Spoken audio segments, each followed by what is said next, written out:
Silicon Valley, technology, art, green, and sustainability.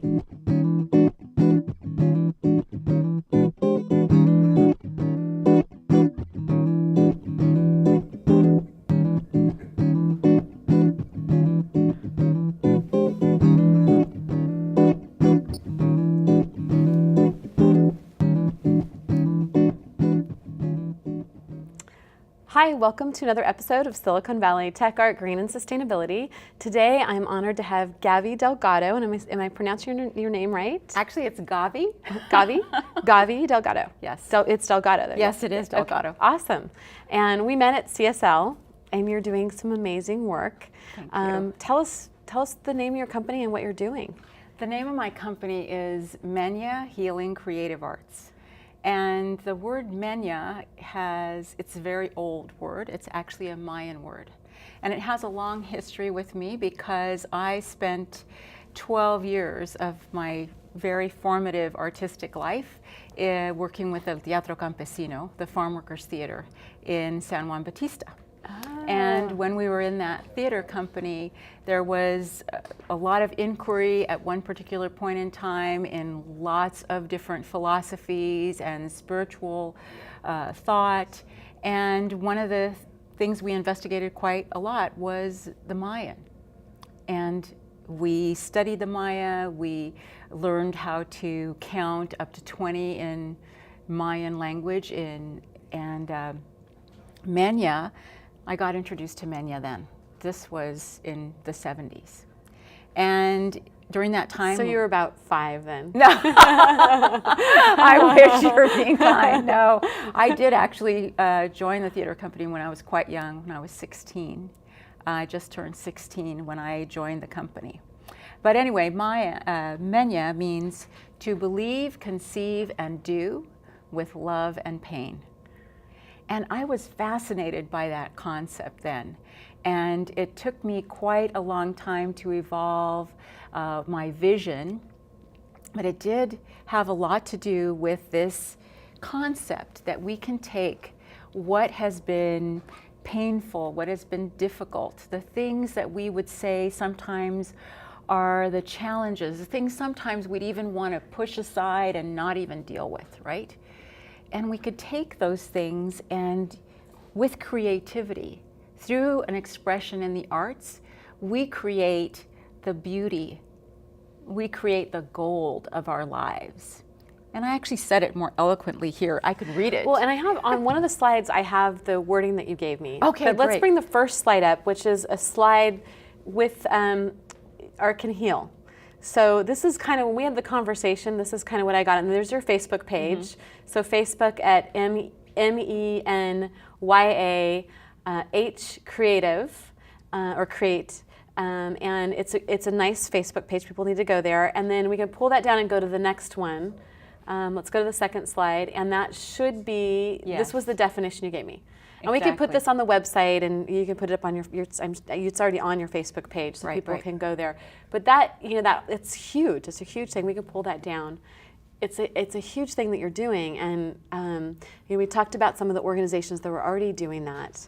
But let's go backwards a little bit. Tell me a little bit about your background too. Okay. Yeah, because I know about you now, right, and what you're doing, and we'll talk a little bit more about that. But what's your background? You grew up here. I grew up in Gilroy, the garlic capital of the world. Love it. The place where Will Rogers said, the only place on earth where you could marinate a steak by hanging it out on the clothesline.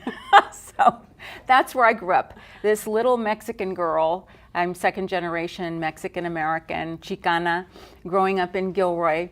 And I had lots of different experiences. I grew up not only in the United States, but my father died when I was very young, at 2.5. Yeah. And we spent a lot of time with my grandparents, and we would go to Mexico every summer. And your grandparents were here?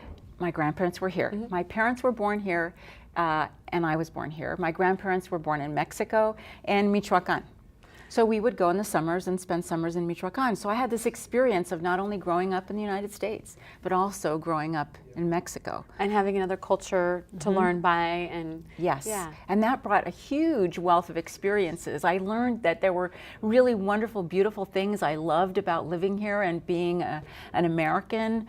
And I also learned that there were beautiful, wonderful things there that we didn't really have here. There was a lot of sense of community. It was hugely about community and about cross all ages community, where here it seemed that we were more divided by ages and more divided by social structures and well, there's still a division in terms of economics, but there was just a lot of real wonderful community experiences that I had growing up there. So that really taught me something too. Fast forward, I graduated from high school early. I went off to college. I could see that about you. You're a bright cookie. I just wanted to get out of there and get into the arts. I mean, I had started out being a dancer. I've been a dancer since I was 5 years old. So I went to UC Santa Cruz. And there, in the winter of 1971, I happened to go to an audition at El Teatro Campesino, which at that point they had started a resident company. They had a touring company. They were internationally known. They'd started with the United Farm Workers Movement with Cesar Chavez in the 60s, and they had started this resident company. And I became one of the people who auditioned and then got into that theater company, and that started 12 years of my artistic growth. Wow. And as part of that, I ended up, because of my background in dance and because I did research into the dance of the 1940s and the Pachuco style, I was there in the company at exactly the right moment to be of assistance to Luis Valdez, who's the artistic director, and was commissioned by the Los Angeles Center Theater Group to write a play on the Zoot Suit riots in that time period in Los Angeles, and specifically about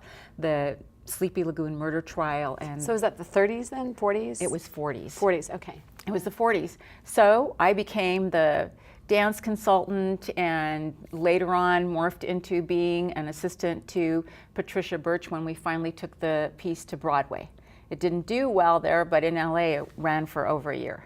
So that was a really formative experience also for myself in my... And that was probably in your 20s? I was in my 20s. Your I was 20s. All of 23 when I was in New York.